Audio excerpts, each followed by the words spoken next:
In this video, we'll look at subtracting fractions using number lines. This standard builds on the work students did in fourth grade, where they subtracted fractions with like denominators. It also requires students to apply what they learned about finding equivalent fractions, since their work in fifth grade involves fractions with unlike denominators using related fractions.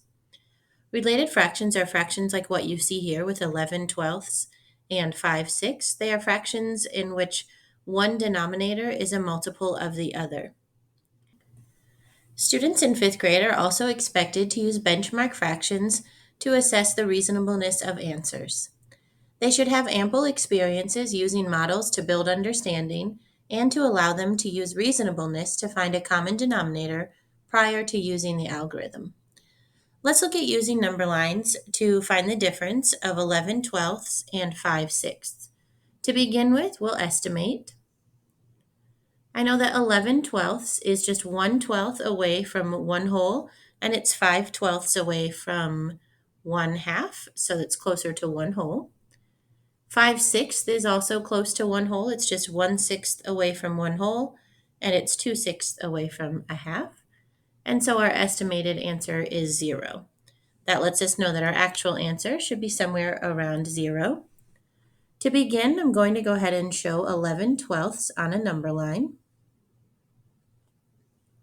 When working with an even denominator on a number line, I find it's easy to first split it in half, and then from there, subdivide each half until you get the number of equal parts that you need. So I'll split each half into 6 equal parts so that in my entire number line, I have 12 equal parts and can represent the twelfths.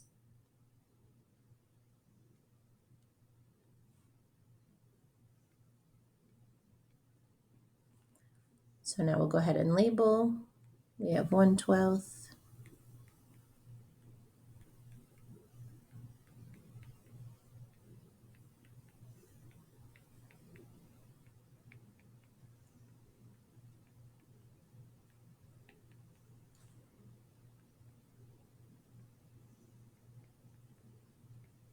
There's 12 twelfths, or 1 whole. And now I'll go ahead and represent the 11 twelfths, since that's the amount that we have.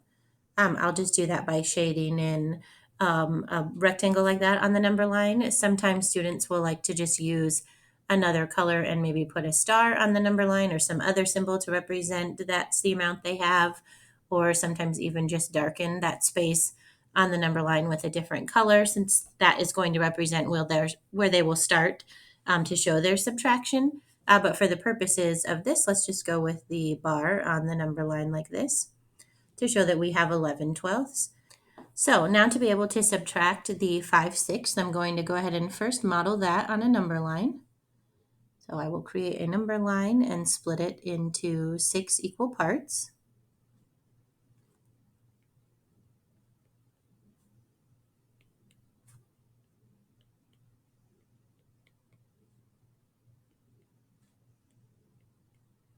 And since 5 sixths is the amount that we're going to be subtracting, I'm going to go ahead and show that on my number line here. Now, in looking at my number line, it's currently split into 6 equal parts, but I know that that could easily be split again so that I would have 12 equal parts instead. If I was just to split each of these 6 in half, I would have twice as many parts in the whole, so I would now have twelfths. So I'll go ahead and do that now. And I can go back and label. I can see that 1/6 is equivalent to 2 twelfths. That 2 sixths is equivalent to 4 twelfths. That 3 sixths is equivalent to 6 twelfths. That 4 sixths is equivalent to 8 twelfths. That 5 sixths is equivalent to 10 twelfths. And then here we have the whole. So by doing this, I can see now the equivalent fraction for 5 sixths using the denominator of 12. And looking at my number line here, I can see that 5 sixths is equivalent to 10 twelfths.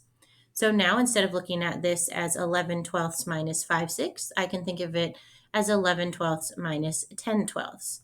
So I'm going to come back up to the number line where I modeled the 11 twelfths, and I'm going to start at 11 twelfths, and I know I need to subtract 10 twelfths. What that means is I'm going to jump back 1/12 10 times. I know that each section here represents 1/12, So if I just jump backwards 10 times, I will be able to subtract the 10 twelfths. So I'm going to start at 11 twelfths and count back to subtract the 10 twelfths. So there would be 1, 2, 3, 4, 5, 6, 7, 8, 9, 10. And so by subtracting the 10 twelfths, I land right here at 1 twelfth. So again, what I did was I started at the 11 twelfths. I knew that 5 sixths was equivalent to 10 twelfths. And so I just hopped back 10 times on the number line to show the subtraction. And I can see that the difference between 11 twelfths and 5 sixths is 1 twelfth. When we estimated in the beginning, we said that our answer should be around 0, and 1 twelfth is close to 0, so that is definitely a reasonable answer. And this is how we can subtract fractions using number lines.